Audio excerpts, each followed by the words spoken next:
todo lugar los perdidos vendrán, en libertad a ti clamarán.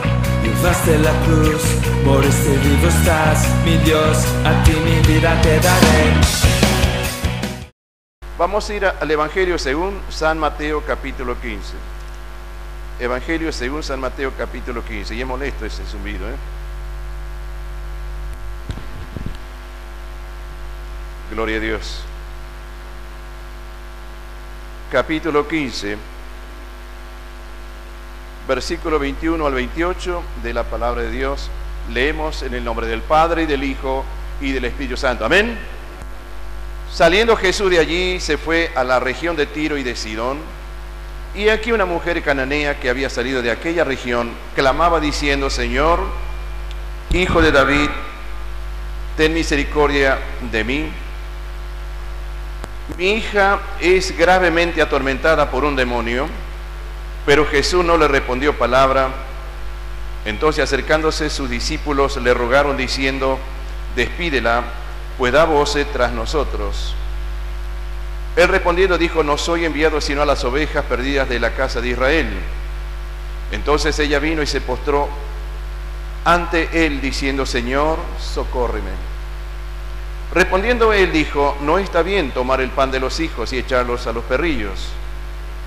Y ella dijo: sí, Señor, pero aún los perrillos comen de las migajas que caen de la mesa de sus amos. Entonces respondiendo Jesús dijo: oh mujer, grande es tu fe, hágase contigo como quieres. Y su hija fue sanada desde aquella hora. Es palabra de Dios y decimos amén. Gloria a Dios. Padre, en el nombre de Jesucristo, te damos gracias una vez más de poder invocar tu nombre, de estar en tu presencia para alabarte y para bendecirte.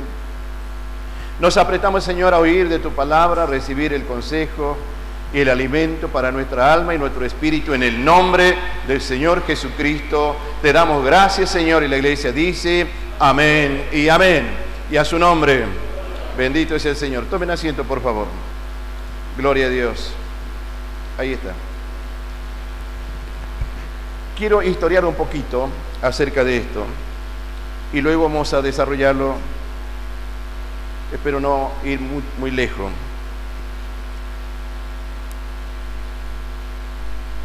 Veamos. Capítulo 15, versículo 21, San Mateo, nos habla acerca de la fe de la mujer cananea.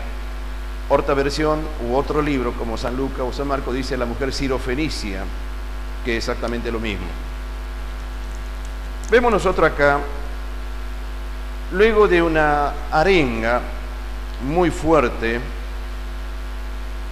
de parte del Señor, y el título del capítulo 15 dice lo que contamina al hombre, y a continuación hace alguna referencia bastante fuerte.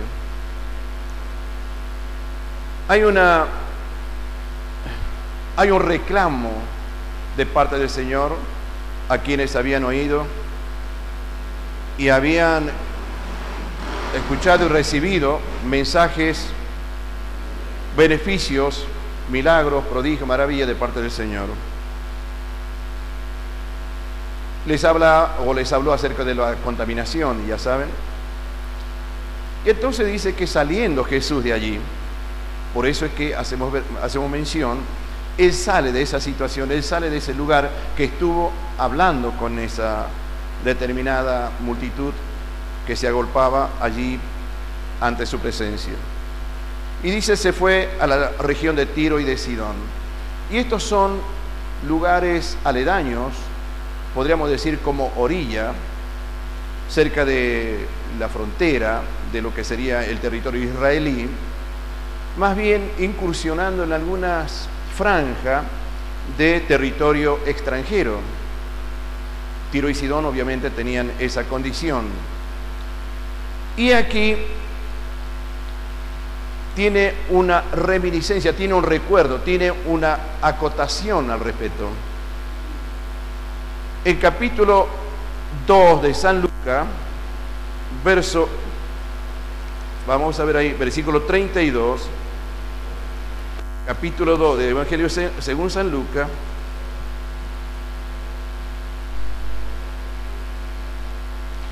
En realidad, vamos a mirar un poquito, fíjese a partir del versículo 25. Versículo 25. Capítulo 2, verso 25.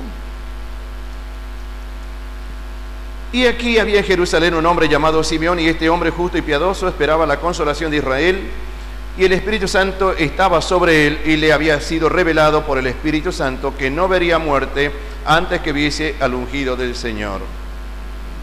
Y movido por el Espíritu vino al templo, y cuando los padres del niño Jesús lo trajeron al templo para hacer por él conforme al rito de la ley, él tomó en su brazo y bendijo a Dios diciendo: ahora, Señor, despides a tu siervo en paz conforme a la palabra, porque han visto mis ojos tu salvación, la cual has preparado en presencia de todos los pueblos, luz para revelación de los gentiles y gloria de tu pueblo Israel.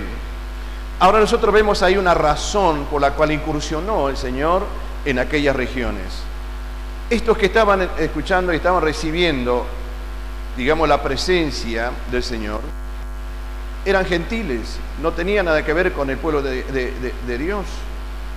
Pero seguramente él, como siempre, iba rodeado de sus discípulos y otros que le seguían siempre, cuando él estaba caminando por las calles allí de Galilea, de Samaria, y también por estas regiones de Tiro y Sidón. Era una región de gentiles. ¿Por qué decimos esto? Porque, y es aquí una mujer cananea, una gentil, había salido de aquella región, clamaba diciendo: Señor, Hijo de David, ten misericordia de mí. Mi hija es gravemente atormentada por un demonio. Ahora ustedes observen cómo el Señor trata este asunto con esta gentil.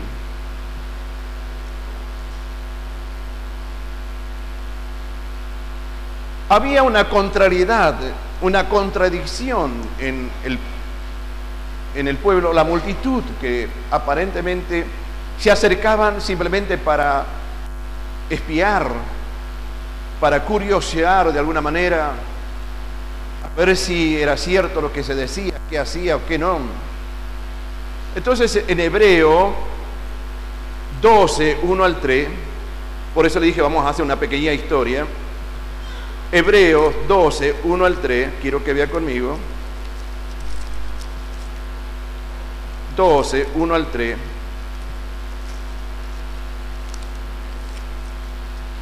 Dice: por tanto, nosotros también, teniendo en derredor nuestro tan grande nube de testigos, despojémonos de todo peso y del pecado que nos asedia, y corramos con paciencia la carrera que tenemos por delante. Puestos los ojos en Jesús, el autor y consumador de la fe, el cual por gozo puesto delante de él sufrió la cruz, menospreciando el oprobio, y se sentó a la diestra del trono de Dios. Considerad aquel que sufrió tal contradicción de pecadores contra sí mismo, para que vuestro ánimo no se canse hasta desmayar. Había sido anunciado por aquel anciano, no dice la edad, pero un hombre muy anciano como Simeón, que estaba allí en el templo, movido por el Espíritu Santo, a que fuese a ese lugar, ya que era asiduo, pero en esta oportunidad había una razón especial. El Espíritu Santo le había revelado que no vería muerte hasta que viese al ungido, al Mesías, Cristo. Por eso dice que cuando llegó Jesús por su padre y su madre para ser presentado allí, dice que él reconoció al Mesías y lo levantó, y él proclamó acerca de lo que se dijo, que sería luz para los gentiles. Acá nosotros vemos acerca de esta palabra que exactamente está cumpliéndose esa palabra, pero había una situación que se había generado, la contrariedad, las contradicciones de aquellos que se acercaban solamente para espiar o para ver si era cierto lo que decía, o si hacía o no lo que decía que hacía. Entonces Hebreo nos remonta a esa condición, contrariedad. Y sin embargo el Señor jamás se cansó, sino que fue paciente para con todas las contrariedades que se levantaban contra su persona. Algo más. El tener esta contradicción y esta condición contraria a la aceptación trae consecuencias nefastas. Quiero que vea Romanos capítulo 2, Romanos capítulo 2. Por eso dije que vamos a hacer una pequeña historia acerca de esto. A ver, Romanos capítulo 2, quiero que vea conmigo.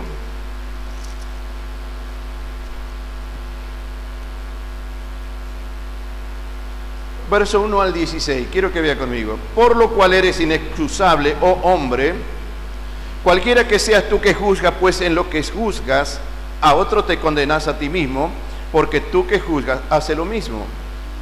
Mas sabemos que el juicio de Dios contra los que practican tales cosas es según verdad. Y piensas esto, oh hombre, tú que juzgas a los que tal hacen, y haces lo mismo, que tú escaparás del juicio de Dios. ¿O menosprecias la riqueza de su benignidad, paciencia y longanimidad, ignorando que su benignidad te guía al arrepentimiento? Pero por tu dureza y por tu corazón no arrepentido atesoras para ti mismo ira, para el día de la ira y de la revelación del justo juicio de Dios, el cual pagará a cada uno conforme a sus obras, y vida eterna a los que perseverando en bien hacer buscan gloria y honra e inmortalidad. Pero ira y enojo a los que son contenciosos y no obedecen a la verdad, sino que obedecen a la injusticia.